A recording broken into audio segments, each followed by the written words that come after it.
So far we have discussed about steady and unsteady flows typically in the low Reynolds number regime.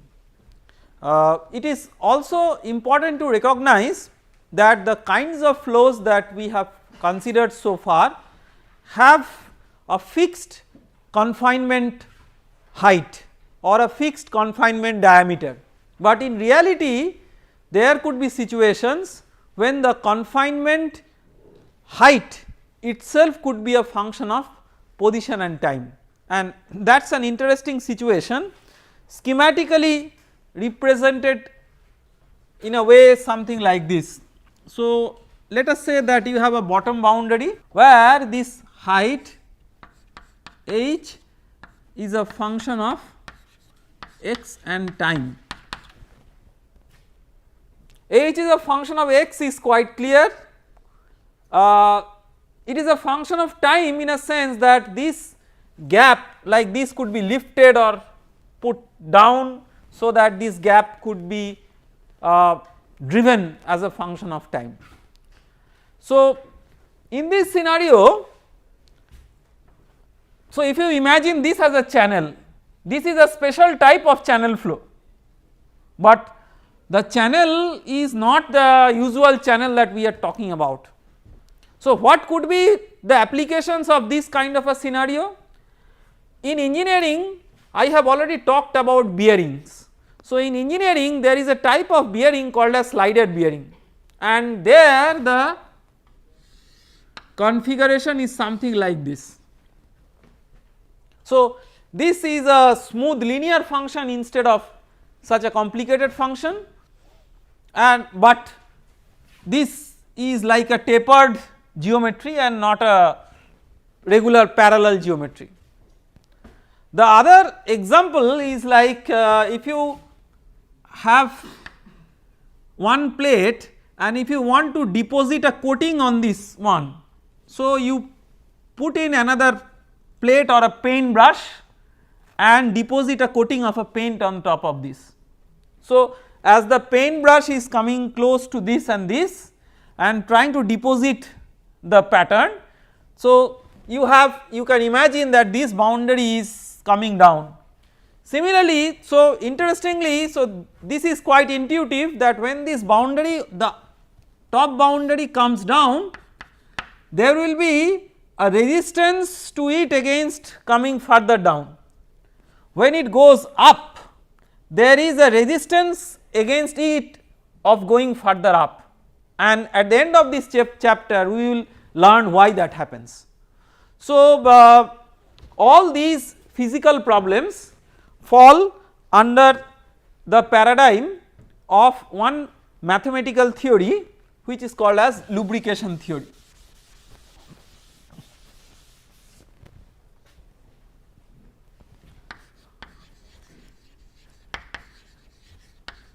This has evolved from a pure mathematical theory based on asymptotic analysis, but it has been given subsequently an engineering flavor because the applications of this theory have been found to be very relevant in lubrication and bearing, which is one of the very important engineering aspects. So, we will for simplification first consider that it is a 2-dimensional problem. So, this is the x axis and you can set up the y axis in this way. Because the height h is a continuous function, it could be a discrete function also of x and time. So, you have the extreme heights and let us say the maximum height is h naught and the minimum height is h min.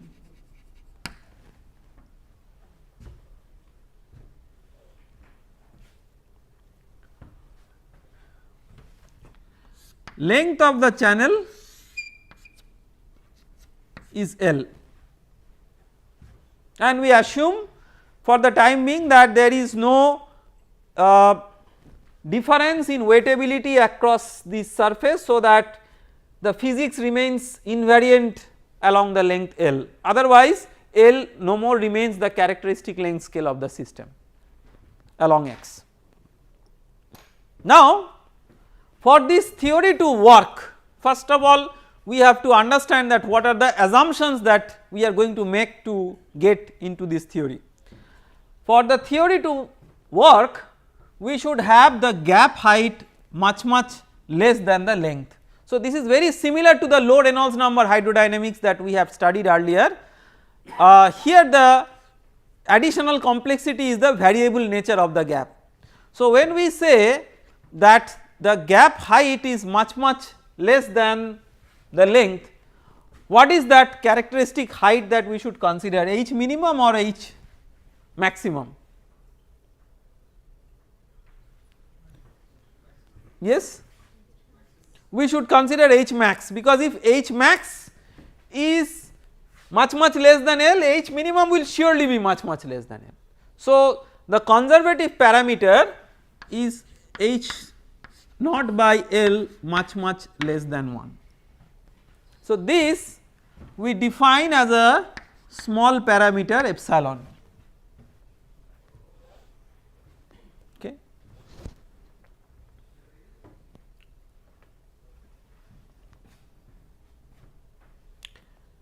So now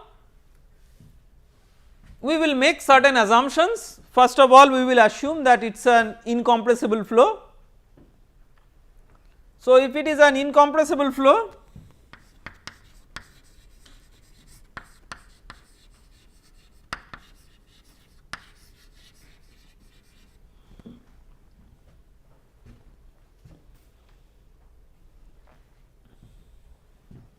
and it is a 2D flow. So 2D incompressible flow,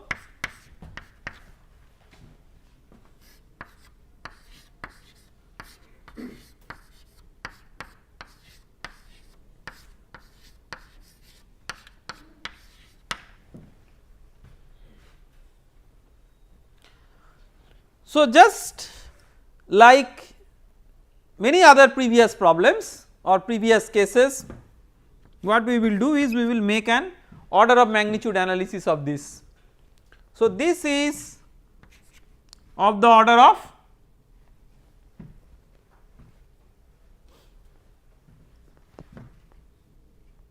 some characteristic velocity by the characteristic length along X. Now the question is, what is the characteristic velocity, how is it generated? So we will complicate this problem a bit further, make it more generic by considering that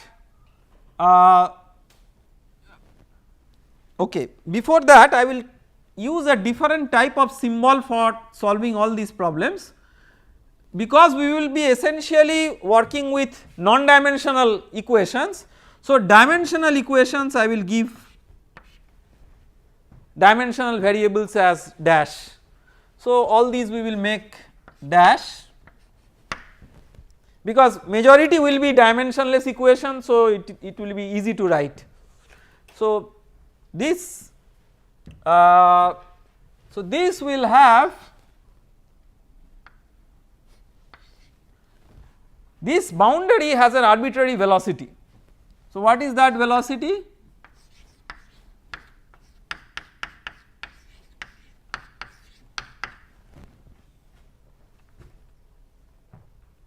Okay. So if you give this boundary an arbitrary velocity, that is how you can generate all types of very complex flows, and not only that, very complex body forces also can be present. So this is a very general class of problem that we are considering, much more general than flow through a channel or a pipe. So this is of the order of UC by L, this is of the order of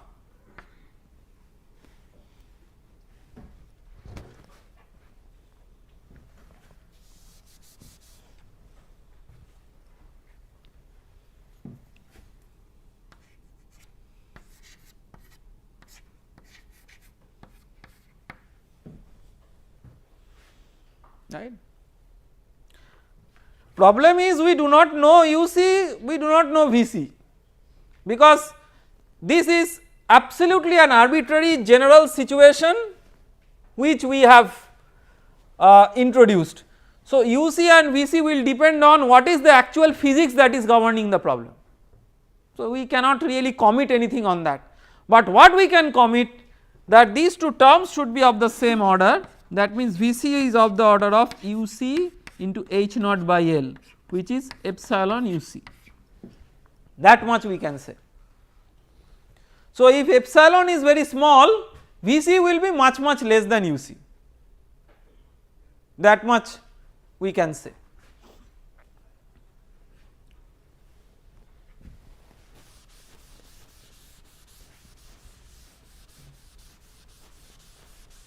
So, this might appear to be a little bit non-intuitive at times, because if this plate is imagine that instead of a curved boundary there is a plate on the top of this, which is a special case of this, and let us say that plate is given a vertical velocity. So, still given an imposed vertical velocity, do you still have this? That is the interesting question that we will address later on, that even when you impose a vertical velocity, so still will this hold? By continuity this has to hold, right. So, now we will consider the momentum equation.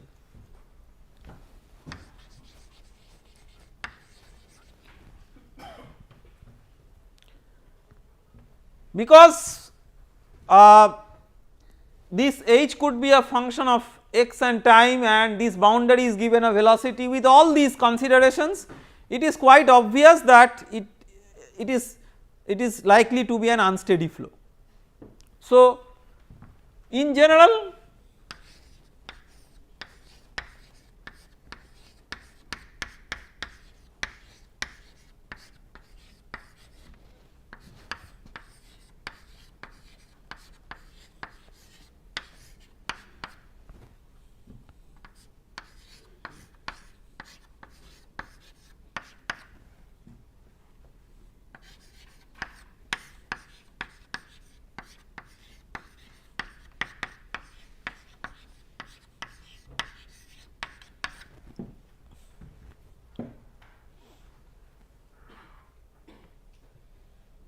most importantly, so I will give dash to all terms. I mean the general tendency is to write like this. So, first I write and then put a dash to all terms.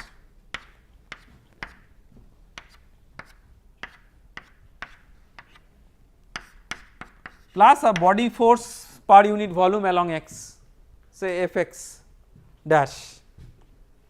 This is very important because this itself can change the physics of the problem, not the motion of the boundary, but let us say there is an electrical field which is driving the flow, that can alter the physics of the problem.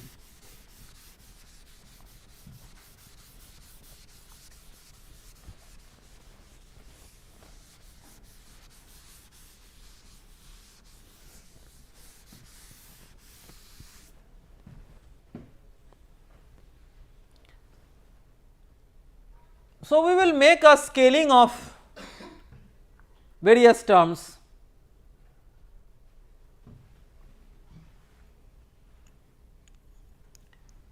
So, what is the order of this term? Rho UC by TC. This is of the order of rho UC square by L, and this is of the order of rho VC into UC by H naught. This is of the order of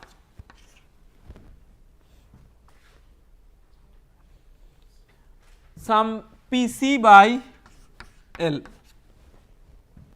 where Pc is the characteristic pressure scale, that is the pressure difference that is existing across the x equal to 0 and x equal to L.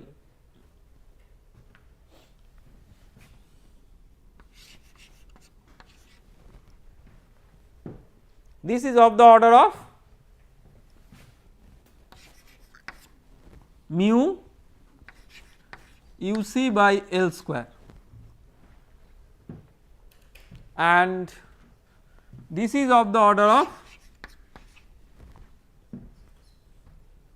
mu UC by H naught square, and this let us say is of the order of some Fxc.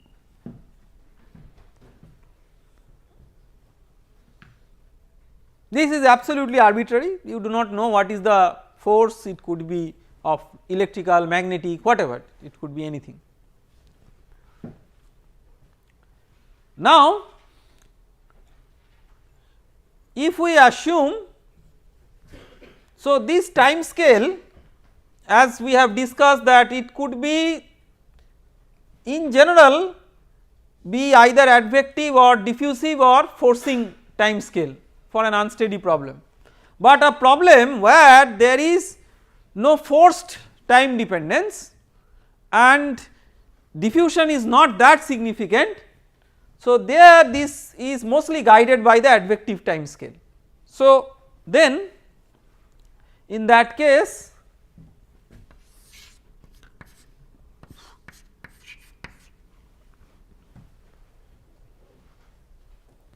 so these two terms become of the same order, and Vc is of the order of Uc into H naught by L.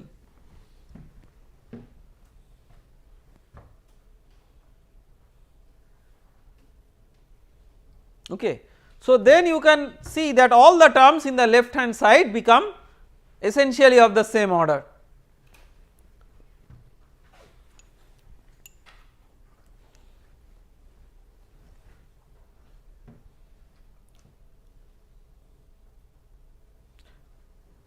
Now,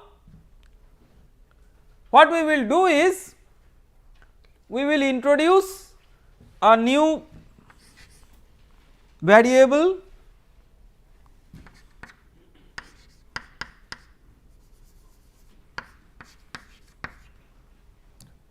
which is a dimensionless variable u dash by uc, v dash by vc, x dash by L, y dash by H naught, p dash by Pc, then fx is fx dash by fxc. Okay. So, by the way, this is momentum equation x momentum, right. We will also have y momentum equation, and that also may be important. Typically, if you have a vertical motion or if you have a strong vertical force, then y momentum will be very important. So, this is not like a classical channel flow where y momentum will just give pressure gradient along y equal to 0. So, it can give something more significant than that. So, now if we write the terms with dimensionless form, so it will be rho uc square by Lc, that will come out, or L, rho uc square by L,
Okay.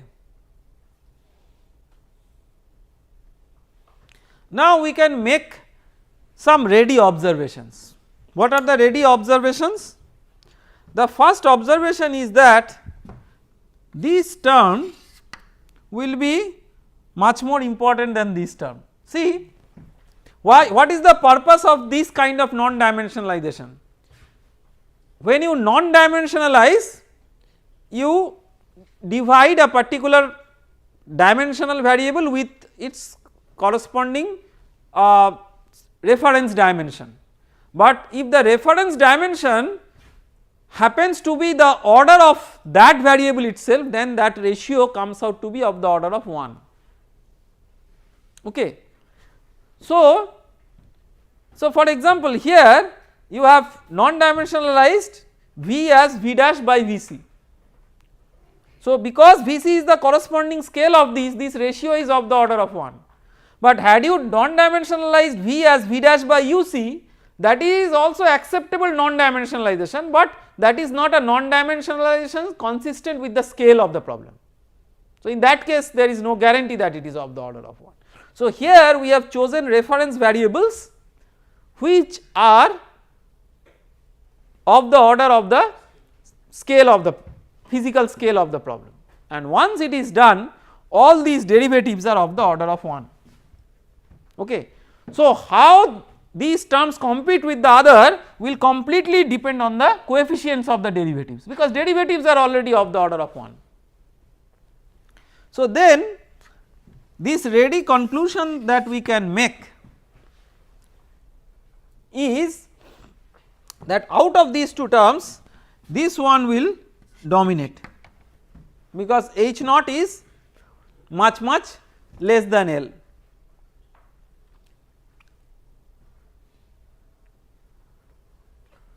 So, in a most general physical situation, you might have this term itself negligible. For example, in low Reynolds number hydrodynamics, we know intuitively, and we will see here also, that this term is not important because this is the advection term. This force may be completely absent, right, and out of these two this is important, and if this has to be important, there is something else that has to balance it, and that is this pressure gradient term. So, from that we can conclude that the scale of the pressure gradient term you can equate with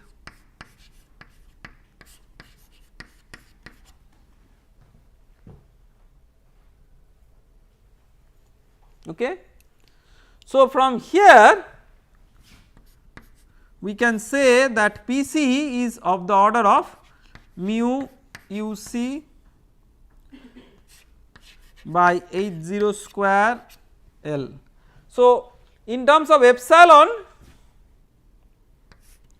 Pc is of the order of mu uc, so by epsilon square L, you multiply both numerator and denominator by L, so this becomes epsilon square. Yes. Isn't this completely problem dependent? No, in every problem there will be so the pressure scale is guided by the fact that whenever you consider a situation where there is no other effect. So, of course, you could have a pressure scale which will depend on this term also, I mean which will not depend on this term, which will have some dependence on this term, but we will see soon that the dependence on this term will be of much lower order than the dependencies of these terms. I mean once we work it out we will see why. So, there will be other dependencies also on pressure, not that pressure is only dependent on that, but all those dependencies are higher order dependencies.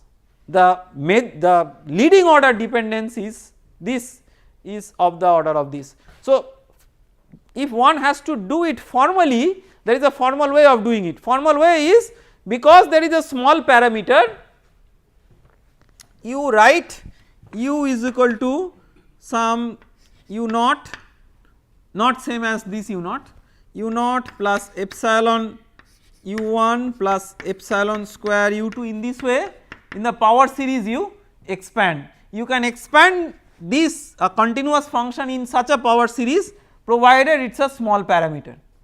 So, in this way you do V, you do P, and then if you take the leading order extract, that leading order extract will give you this.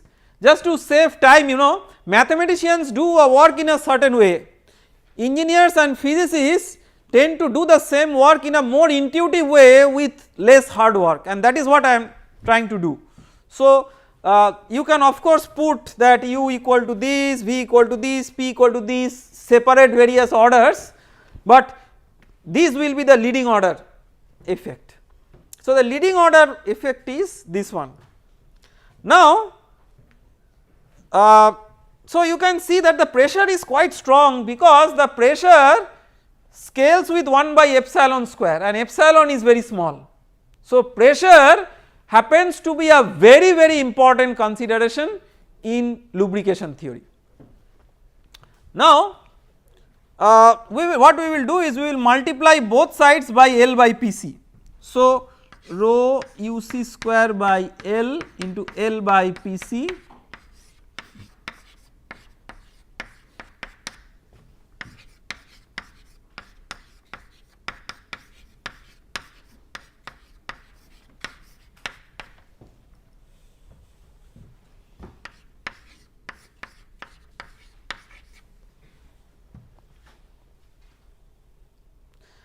So, clearly, so let us write this mu uc by L square into L by Pc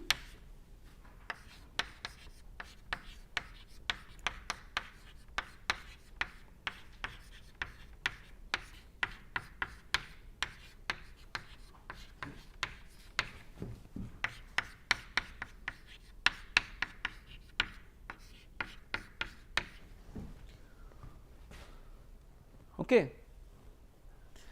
So, by looking into all these terms without doing any calculation, can you tell there is one term where the coefficient will be 1 other than this? What is that term? Yes, this one, because the scale was chosen so that this balances this, right. So, this will be 1, I am not doing any more calculation. So, for the others let us do a quick calculation, this is little bit of algebra but we have to do it. Rho uc square by L into L by Pc. So, this is rho uc square by Pc, Pc is mu uc into L by H naught square. So, you can write this as rho uc L by mu into H naught square, H naught by L square. So, this is Reynolds number based on L into epsilon square, okay. So, this is I am writing this as, so Reynolds number into epsilon square. Keep in mind that traditionally in lubrication theory the Reynolds number is defined based on the axial length scale. The reason is that it is something which is, you know, which is normally fixed. This one, the length scale is of course fixed, but it, the physical length, it can vary across L. So, this will be what? Mu uc by L square into L by Pc. So, mu uc by L square into L by Pc into L by mu uc L. So, this is mu uc will get cancelled, L will get cancelled. So, this is epsilon square, okay. So, this will be epsilon square, and Fxc into L by Pc is Fxc into H naught square by mu uc. So, this is H naught square by mu uc.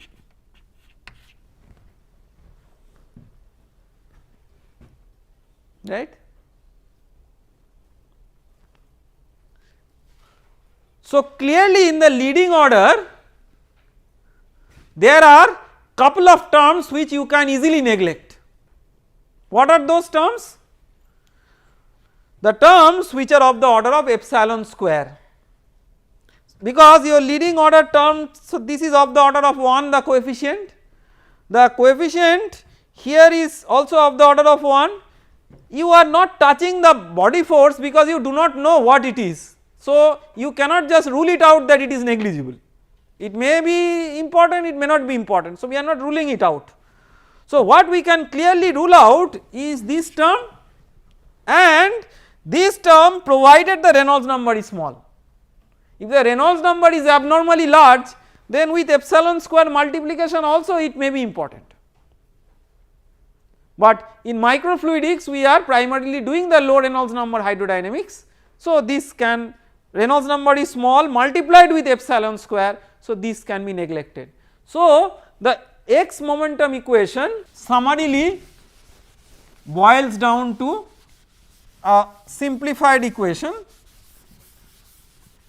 and that simplified equation is actually true in the leading order, not for the whole term, only for the leading order. So, you have 0 is equal to minus pressure gradient plus